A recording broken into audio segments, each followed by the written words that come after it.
योग के बारे में एक और बात मैं पूछना चाहता हूँ आपसे कि कहीं ना कहीं योग को हम हेल्थ से आज जोड़ रहे हैं और पुराने कल्चर में भारत की जो पुरानी सभ्यता है जो आज तक भी जीवित है उसमें ये चीज़ जाने अनजाने हम करते आए हैं।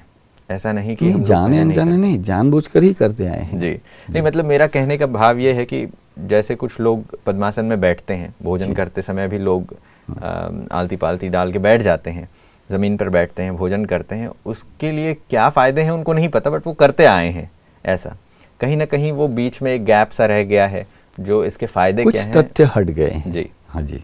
तो आज जब मैं इन चीज़ों को समझ कर करता हूँ तो उन चीज़ों का जो वास्तविक महत्व है, उनकी जो बारीकियां हैं वो मुझे समझ में आ रही हैं, तो करने में शायद और मज़ा आए मुझे। तो योग को ऐसा जब हम लोग सीखते हैं और जब बिना जाने वो एक आसन है ऐसे सीखने में, क्या ये समझ कुछ अलग जब समझ होती बिल्कुल, है? अगर कोई समझ के करता है तो कम समय में ज़्यादा फायदे हो सकते हैं जी। अगर कोई बिना समझे करता है तो उसको पूरी विधि फॉलो करनी पड़ेगी जी, पूरी संध्या करनी पड़ेगी। तो अगर मुझे समझो फाइब्रोसिस है, मुझे समझो फेफड़ों के संबंध में कोई तकलीफ है, मैं अगर गहरी सांस नहीं ले सकता हूँ, मेरे शरीर में अगर ऑक्सीजन की कमी है और ऑक्सीजन की कमी के कारण मेरे मस्तिष्क के 30 अब्ज जो सेल हैं वो अगर कमज़ोर हो रहे हैं और उनके कारण मेरी याद शक्ति धीरे धीरे कम हो रही है, तो अगर शुरुआत कहाँ से करनी है वो अगर मुझे मालूम हो कि मैं हल्के रूप से अनुलोम विलोम करूँ या मृदु भस्त्रिका करूँ तो धीरे धीरे मेरा फेफड़ा फूलेगा, मेरे फेफड़े की कार्यक्षमता बढ़ेगी और उसके कारण ऑक्सीजन मेरे शरीर में ज़्यादा आएगा। ऑक्सीजन ज़्यादा आएगा तो मेरा बिल्कुल ब्लड प्रेशर भी नॉर्मल होगा, हीमोग्लोबिन नॉर्मल होगा और ब्रेन संतुलन में काम करेगा। इतनी बड़ी विज्ञान की सीढ़ी एक छोटे सी समझ चली गई मेरी कि मैं अनुलोम विलोम और मृदु भस्त्रिका चूक गया तो मुझे ये सज़ा मिली। अगर आपको मालूम है कि ये करने से मुझे ये फ़ायदे हैं तो आप केवल वही करेंगे, लंबा सिलसिला बंद कर दोगे, क्योंकि फाइब्रोसिस है तो वो लंबा संध्या वगैरह नहीं कर पाएगा क्योंकि 45 मिनट लगता है। जी जी। और अनुलोम विलोम मृदु भस्त्रिका में 10 या 12 मिनट में आप पूरा कर पाओगे। बिल्कुल। फिर इससे वही बात है कि समय नहीं है तो जिनके पास समय नहीं है उनके लिए तो बिल्कुल शॉर्ट प्रोग्राम्स हैं। बिल्कुल बिल्कुल जी, सही बात है। ये बहुत ही इंटरेस्टिंग सी बात आपने बताई कि जिसको फ़ायदा पता है वो कैसे ना कैसे उन चीज़ को करेगा ही, और अक्सर ऐसा होता है कि जहाँ हमको अपना फ़ायदा नज़र आता है वहाँ पे हम लोग बहुत ज़रूर इन्वेस्ट तो ज़रूर करते हैं। बिल्कुल। अब एक और चीज़ मैं आपसे पूछना चाहता हूँ, वो ये है कि हेल्थ के बारे में जब हम बात करते हैं तो आजकल पर्सपेक्टिव ऐसा हो गया है हेल्थ का कि हेल्थ माने हॉस्पिटल, हेल्थ माने बीमारी, बीमारी हो तो अस्पताल जाओ, अस्पताल जाओ तो स्वस्थ होके आ जाओगे। और ये बीमारियां अक्सर आती हैं, हर कोई व्यक्ति बीमार हो रहा है आजकल, और जैसे मौसम बाहर बदलता है वैसे बीमारियां आ ही जाती हैं, और बीमार होना एक नॉर्मल रूटीन सा बन गया है। और लोग इसके बारे में समझते नहीं हैं कि ये रूटीन क्या हम तोड़ सकते हैं या फिर हम लोग भी कुछ कर सकते हैं इसके बारे में कि हम लोग बीमार हो ही ना। आप पहले बता रहे थे। देखो, एक आपकी ही पंक्ति है, विज्ञान की पंक्ति है कि prevention is better than cure. जी, ये विज्ञान की पंक्ति है और योग तो सदाकाल से यही कहता आया है। शरीर माध्यम खलु धर्म साधनम, ये योग कहता है जी। अब सीधे ही हम विज्ञान की बातें करते हैं। मैं आपको आपके ज़रिए लोगों को कहना चाहता हूँ कि हमारे मस्तिष्क में 30 अब्ज सेल हैं। अब एक सेल की जो जीबी है, जैसे एक पेन ड्राइव की जीबी होती है, एक कंप्यूटर की जीबी होती है, एक फ़ोन की मेमोरी कार्ड की जो जीबी होती है, वैसे मस्तिष्क में जो 30 अब्ज सेल हैं उसमें से केवल एक सेल की जीबी ले लें। मैं बाद में सारा विस्तृत वर्णन बताऊंगा इसका, प्रोग्राम जब जैसे लंबा चलेगा। तो समझो याद शक्ति बढ़ाने का सब्जेक्ट हो। अभी कई स्त्रियां कंप्लेन करती, कई बहनें कंप्लेन करती, अभी मुश्किल से 35-40 की उम्र तक पहुंची है और कहती है मैं भूल जाती हूँ, चाबी कहाँ रखी हूँ भूल जाती हूँ, लेने गई टमाटर मक्खन लेके आ जाती हूँ, ऐसा वो कहती है। माना ये दिनचर्या का एक हिस्सा हो गया। अब इसके ऊपर मैं एक छोटी सी बात बताऊं कि 30 अब्ज सेल हैं। विज्ञान कहता है कि हर 4 सेकंड के पहले मस्तिष्क में ऑक्सीजन पहुंचना चाहिए। अगर मस्तिष्क में सही रूप से ऑक्सीजन नहीं पहुंचा तो जो 30 अरब सेल हैं उसमें से रोजाना, बहुत ध्यान से ये शब्द सुनना, रोजाना 12,000 सेल नष्ट हो जाते हैं। तो फिर याद शक्ति तो कम होनी है, वो 50-60 की उम्र तक पहुंचते पहुंचते तो काफ़ी वो लुप्त हो जाएगा उसका। और विज्ञान में जैसे जो मल्टी स्पेशलिटी हॉस्पिटल में उसमें ये आंकड़ों को अगर आप देखोगे ना तो ऐसे आंकड़े बढ़ रहे हैं।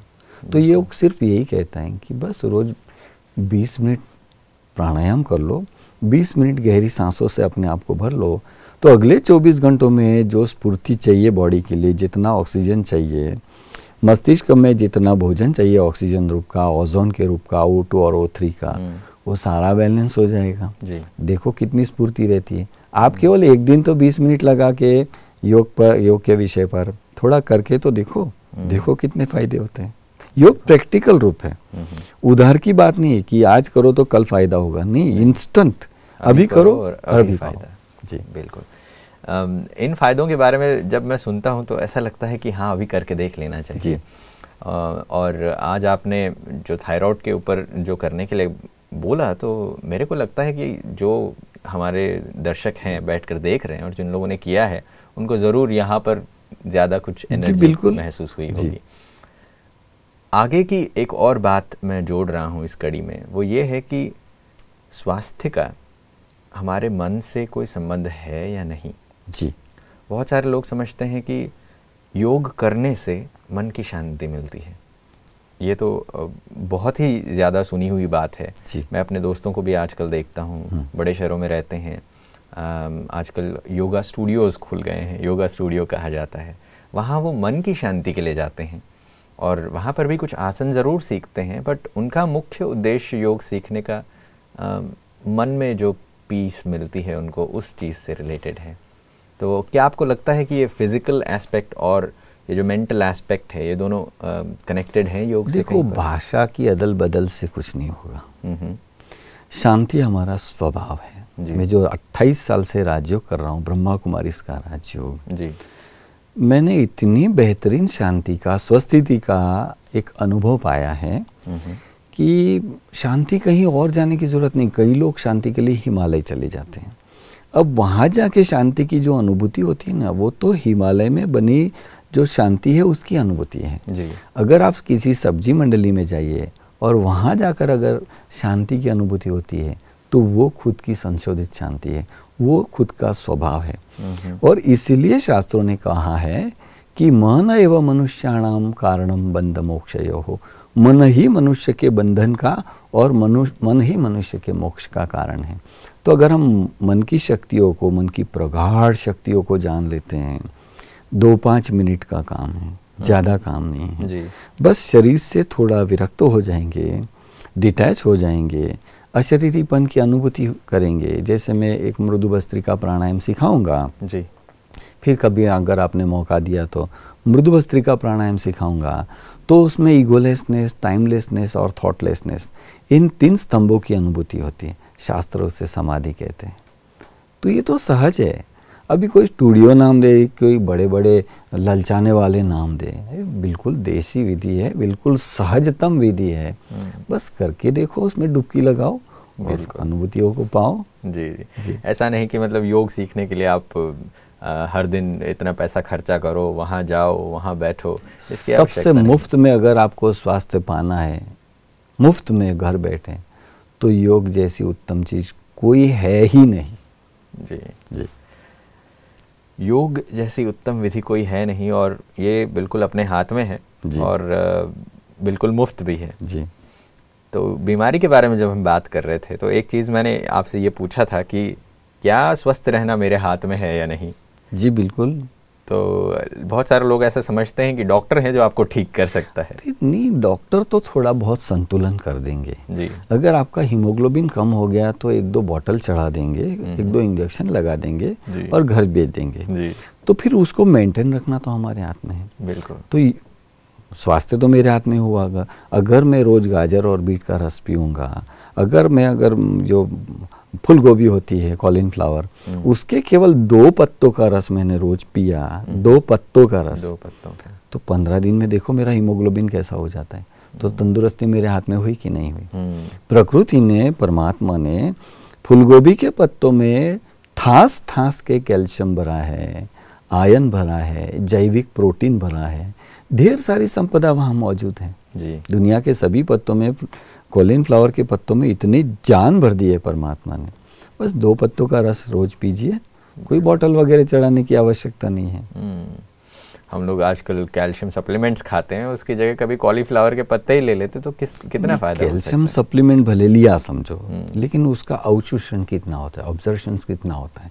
हमारा पेट उसमें से एक गोली खाई 500 पावर की, लेकिन उसमें से अवशोषण कितना हुआ। अगर फूलगोभी के पत्तों का रस पिया तो उसमें से पूरा ही अवशोषित हो जाएगा, पूरा कैल्शियम जितना है हमारा शरीर सारा ले जाएगा, क्योंकि नेचुरल है, प्रकृति ने बनाया है। प्रकृति और योग का जो संबंध है जी, क्या योग करने के लिए मुझे एक प्राकृतिक सेटिंग ही चाहिए या फिर नेचुरल सेटिंग्स में मैं कर सकता हूँ? जी, कहीं भी बैठे आप कर सकते हो, क्योंकि यथा पिंडे तथा ब्रह्मांडे की जो उक्ति है, ये जो शरीर बना है ये तो विज्ञान भी कहता है कि प्रकृति के 5 तत्वों से बना है। तो अगर प्रकृति में जो कहीं मौजूद है, सब कुछ मौजूद है, अगर मैंने ये मशीन चालू कर दिया तो जो बाहर फैला है वो तो मेरी बॉडी में आना है। मैं भले कहीं भी बैठा, मैं टॉकीज़ में भी अगर बैठा हूँ, फिल्म देख रहा हूँ, तो वहाँ भी मैं मृदु भस्त्रिका और अनुलोम विलोम कर सकता हूँ बाकायदा। लेकिन देखना, पड़ोसी को अगर टीबी होगा तो मुझे भी हो सकता है, ये थोड़ी कुछ मर्यादाएं हैं। बिल्कुल, ये सोचने की आवश्यकता है। हरीश जी, बहुत बहुत धन्यवाद आपका। आज आपने इतना सब कुछ बताया और मैं आशा करता हूँ कि हमारे देखने वालों को ये पता चल ही गया होगा कि आने वाले एपिसोड्स में हम मैं तो देखने वालों को आपके ज़रिए प्रार्थना करता हूँ कि इस विषय को कभी मिस मत करें, क्योंकि इतनी आसान टिप्पणियाँ मैं दूंगा और वो घर बैठे अगर आपने फॉलो किया तो उसके उधार परिणाम नहीं है, इंस्टेंट रिजल्ट। जी, ठीक है। तो इंस्टेंट रिजल्ट्स के लिए आपके साथ हम हमेशा यूं ही बने रहेंगे, जिस प्रोग्राम का नाम है सीक्रेट। तो हमारे सभी देखने वालों से भी मैं ये अनुरोध करूंगा कि हम दोबारा वापस लौटेंगे हरीश वैद्य जी के साथ इस सीक्रेट प्रोग्राम में। आज के शो को देखने के लिए आप सभी का बहुत बहुत धन्यवाद। फिर मुलाकात होगी।